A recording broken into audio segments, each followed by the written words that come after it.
people are getting excited about what changes might happen to travel by 2030, although the feedback is that they're more excited about some forms rather than others.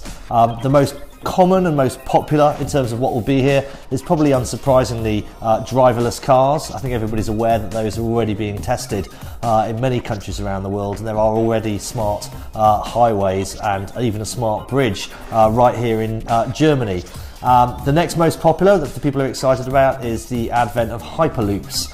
The ability to get from one place to the other much faster than currently. I mean, Hamburg to Cologne, the journey time may be reduced to just 30 minutes. It's currently nearly 4 hours by train.